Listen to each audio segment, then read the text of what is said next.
Hello students, कैसे हैं आप सभी। आई होप आप लोग बहुत बेहतर होंगे और बहुत अच्छे से अपनी पढ़ाई कर रहे होंगे। चलिए, आज हम लोग पढ़ रहे हैं the judgement seat of Vikramaditya, Vikramaditya का न्याय सिंहासन।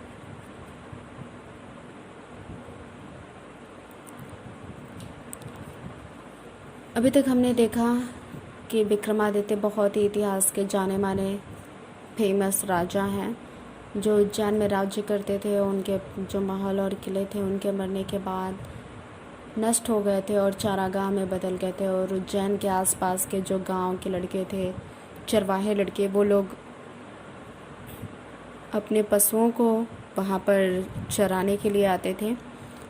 और एक दिन उन्हें एक खेल का मैदान मिलता है और वहाँ पर एक उबड़ खाबड़ भद्दा सा ज़मीन है जहाँ पत्थर के किनारे निकले हुए हैं, नुकीले जिसे बोलते हैं, और बीच में एक हरे रंग का टीला है जो राजा के सिंहासन की तरह लग रहा है। एक लड़का बिल्कुल ऐसा ही सोचता है और उस हरे टीले पर जाकर बैठ जाता है और कहता है कि मैं अब न्यायाधीश हूँ, राजा हूँ, और तुम सभी अपने सारे जो झगड़े हैं मेरे सामने लाना, मैं उसका न्याय करूँगा। सारे लड़के इसे मजाक के तौर पर लेते हैं और तुरंत आपस में कुछ बातचीत करते हैं और एक झगड़ा लेकर उसके सामने प्रस्तुत होते हैं।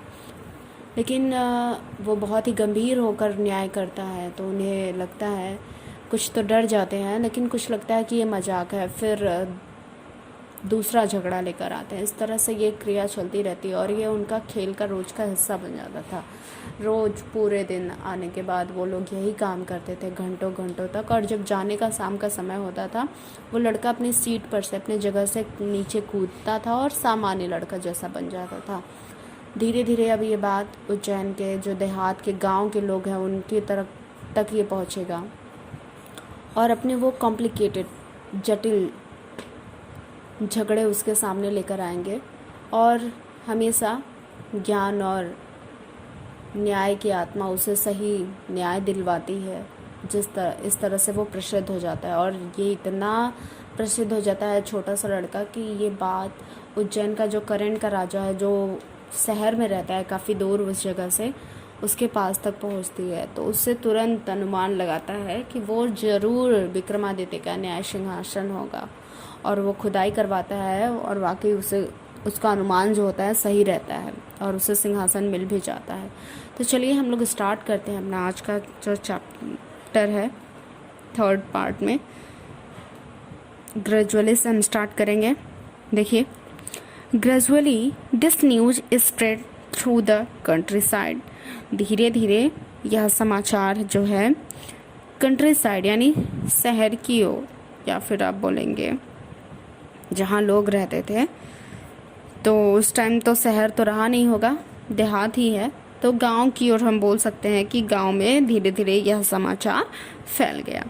Grow up men and womens from all the village would bring him their disputing in the court of the cow-haired boy, and always they received a judgment that both sides understood and so went away satisfied। कह रहा है कि grow up men and women from the all village. कह रहा है कि पूरे गांव से, ग्रो अप माने बड़े या बुजुर्ग आदमी और औरतें अपने झगड़े चरवाहे लड़के के दरबार में लाने लगे। एंड करा है कि और always they received a judgement that both side understood. करा है कि और वे हमेशा ऐसा न्याय पाते थे कि दोनों जो पक्ष था वो समझता था और वे संतुष्ट होकर जाते थे। हमेशा वे ऐसा न्याय प्राप्त करते थे कि वे उसे समझते थे और संतुष्ट होकर हमेशा जाते थे। Now the king who lived far away from Ujjain here this story. अब राजा जो उज्जैन से दूर रहता था, हियर दिस स्टोरी, इस कहानी को सुना। वेल, ठीक है, ही सेड, उन्होंने कहा, that boy must have definitely set on the judgement seat of Vikramaditya. वह लड़का निश्चित रूप से, डेफिनेटली माने निश्चित रूप से, विक्रमादित्य के न्याय सिंहासन पर बैठा होगा। The king's guess was correct. राजा का जो गेस माने अनुमान था सही था। As the rune about the meadow where once Vikramaditya palace. जो इस समय ढेर है, खंडहर है, पहले चरागाह का जो ढेर है उसके पास विक्रमादित्य का महल हुआ करता था। आगे देखिए, कह रहा है if just sitting on the mound bring wisdom and justice to the shepherd boy. He thought, let us dig deep and find the judgment seat. कह रहा है कि if just sitting on the mound, यदि केवल टीले पर बैठने मात्र से चरवाहे लड़के के अंदर विजडम एंड जस्टिस बुद्धि और न्याय की आत्मा उतर आती है या आ जाती है तो लेट अस डिग डीप, इसे गहराई में खोदते हैं, and find the judgement seat, और विक्रमादित्य का जो न्याय सिंहासन है उसे प्राप्त करते हैं। I too shall sit on it and hear all the cases. मैं भी उस सिंहासन पर बैठूंगा और सभी मामलों को या सभी केसों को सुनूंगा। Then the spirit of Vikramaditya will descend upon me as well, and I shall always be a just king.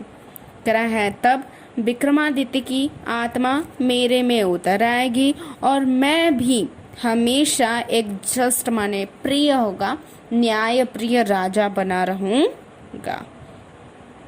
आगे देखिए, so with spades and shovels the grassy knoll where the boy played was overturned. So माने इसलिए होता है, spades माने फावड़ा जिसे देहात में फरसा बोलते हैं, shovels माने कुदाल होता है जिसे देहात में कुदार बोलते हैं, और ग्रॉसी माने घासदार, नॉल माने भी टीला होता है। ठीक है, तो सारे टफ मीनिंग है। ओवरटर्न माने पलट देना। तो कह रहा है इसलिए फावड़े और कुदाल से घासदार जो चारागाह है,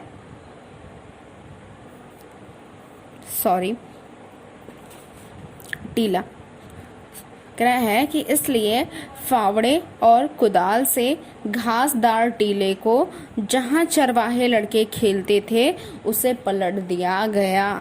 the boy who had been the self-made judge was sorrowful. वह लड़का जो स्वयं न्यायाधीश बन गया था दुखी था। He felt that something very dear to him was being taken away. उसे ऐसा महसूस हो रहा था कि उसकी सबसे प्यारी चीज या कोई प्रिय वस्तु उससे छीनी जा रही हो। At last the laborers came on something. अंत में कह रहा है कि अंत में जो लेबर्स माने मजदूरों को केम ऑन समथिंग माने किसी चीज पर आए, मतलब उन्हें कुछ मिला। कह रहा है कि अंत में मजदूरों को कुछ मिला। दे अनकवर्ड इट, वे उसे अनकवर मतलब हटाए, मिट्टी जो ऊपर से है उसे खोदे, and found a slab of black marbles, और काले संगमरमर का एक पटिया उन्हें मिला है। Supported on the hands and wings of 25 stone angels, जो 25 पत्थर के देवदूतों के पंखों और सिरों पे सधा हुआ था, यानी उनके सहारे वो संगमरमर का जो पटिया था बना हुआ था। कितने देवदूत थे? 25। और सब कैसे बना हुआ था? उनके पंख और सिर के सहारे वो जो सिंहासन है वो सधा हुआ था, अर्थात बना हुआ था। Surely it was the judgment seat of Vikramaditya, निश्चित रूप से यह विक्रमादित्य का न्याय सिंहासन था। With great rejoice it was brought to the city and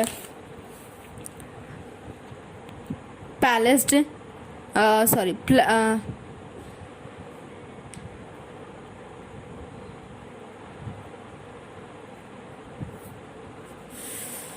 कह रहा है कि with great rituals it was brought to the city and placed in the hall of justice.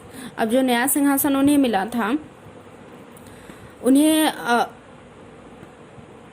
राजा के जो महल था वहाँ पर लाया गया है। कह रहा है कि वे विथ ग्रेट रिचुअल्स, बड़े आनंद के साथ, it was brought to the city, इसे शहर में लाया गया। कह रहा है कि and placed in the hall of justice, और इसे राजा का जो भवन है वहाँ पर रखा गया है। ठीक है, हॉल में। The king ordered his people to observe 3 days prayer fasting and announced that on the 4th day he would ascend the throne publicly। और राजा ने ऑर्डर्ड हिज पीपल माने लोग यानी प्रजा, राजा ने अपनी प्रजा को आज्ञा दिया कि वे 3 दिनों तक प्रार्थना करें और उपवास करें। फास्टिंग माने उपवास यानी व्रत करें। एंड अनाउंस, और घोषणा की, दैट माने कि ऑन द 4th day, चौथे दिन, he would ascend the throne publicly, वह सिंहासन पर सामाजिक रूप से यानी सबके सामने बैठेगा या जनता के सामने बैठेगा।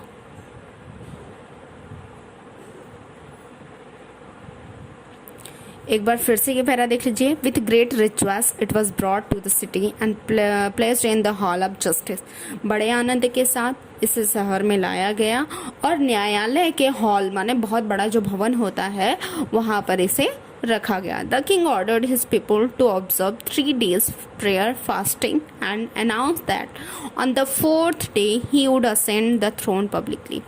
कह रहा है कि राजा ने अपनी प्रजा को आज्ञा दिया कि 3 दिनों तक वे प्रार्थना करें और उपवास करें और चौथे दिन जो राजा है सबके सामने यानी जनता के सामने उस सिंहासन पर असंड माने चढ़ेगा या बैठेगा।